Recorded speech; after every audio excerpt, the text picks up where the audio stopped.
ভাবুন তো গরমের দিনে প্রচণ্ড তৃষ্ণার মধ্যে হঠাৎ হাতে পেলেন 1 কাপ ঠান্ডা আইসক্রিম। মুহূর্তে মনটা যেন সতেজ হয়ে যায়।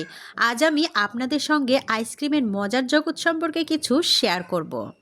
Welcome back to my channel Arju's কিচেনে সবাইকে স্বাগত জানাচ্ছি। আমি আরজু। আজ আমি নিয়ে এসেছি পাকা আম দিয়ে একদম আইসক্রিম দোকানের মতো তৈরি করে দেখাবো আজকে। সেটাই আজকে শেয়ার করছি। আমি পাকা আম নিয়েছি আর সুন্দরভাবে কেটে টুকরো টুকরো করে আমি পিস করে নিয়েছি একটা বাটিতে।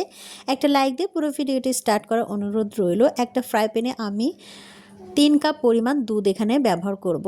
আপনারা বেশি বাড়িয়ে কমিয়েও নিতে পারেন, তবে 3 কাপ পরিমাণ দুধের জন্য আমি এখানে 1 কাপ পরিমাণ চিনি এখানে ইউজ করছি। আর এখানে আমি আইসক্রিম পাউডারটা ব্যবহার করব। অর্গানোর আইসক্রিম পাউডারটা আমি এখানে 3 চামচ পরিমাণ আমি এখানে ব্যবহার করছি। মনে রাখতে হবে 1 কাপ দুধের জন্য এক চামচ পরিমাণ পাউডার এবং 3 কাপ দুধের জন্য এখানে 3 চামচ পরিমাণ পাউডার। একটু বাড়িয়ে কমিয়ে নিতে পারেন, এতে সমস্যা হবে না।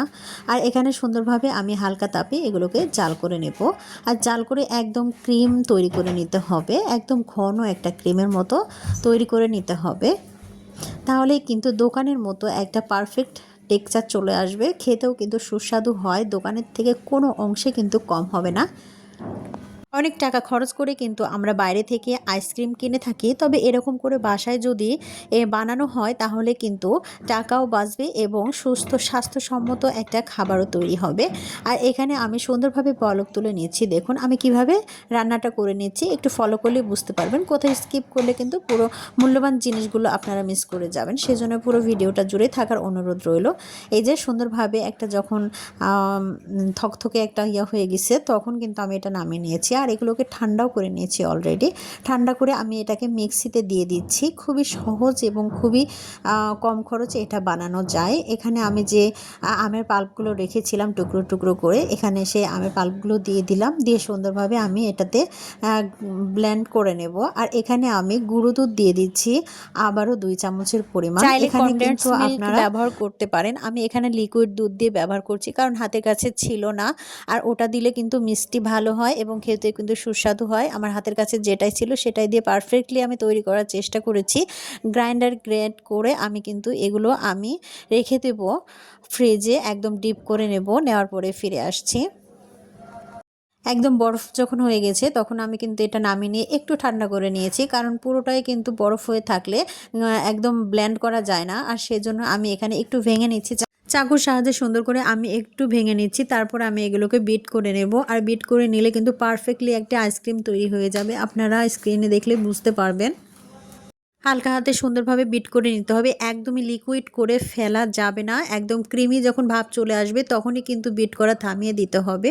আর যখন ক্রিমি ভাব চলে আসবে তখনই কিন্তু আইসক্রিমটা খেতে এবং দেখতেও কিন্তু সুন্দর হবে এবং ফ্লাফি হবে।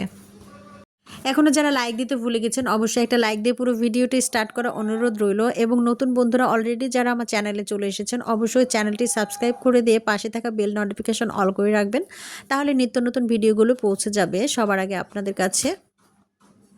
আর ফেসবুক পেজ থেকে দেখেন যদি, তাহলে অবশ্যই পেজটি ফলো দিয়ে পাশে থাকবেন। আমার বিট করে নেওয়া হয়ে গিয়েছে, দেখতেই পাচ্ছেন কতটা ফ্লাফি এবং ফোমিং হয়ে গিয়েছে। এখন আমি কিন্তু একটা পাত্রে ঢেলে নিচ্ছি। এটাও কিন্তু একটা আইসক্রিমের পাত্র। আইসক্রিম কেনার পরে কিন্তু আমি এই আইসক্রিমটা আবার বানিয়েছি। খুবই পছন্দ করেছিল আমার বাচ্চারা। আর আইসক্রিম তো অনেকেই খাওয়া হয়, কিন্তু ঘরোয়া উপায়ে যদি এই আইসক্রিম তৈরি করা যায় তাহলে তো খুবই ভালো হয়।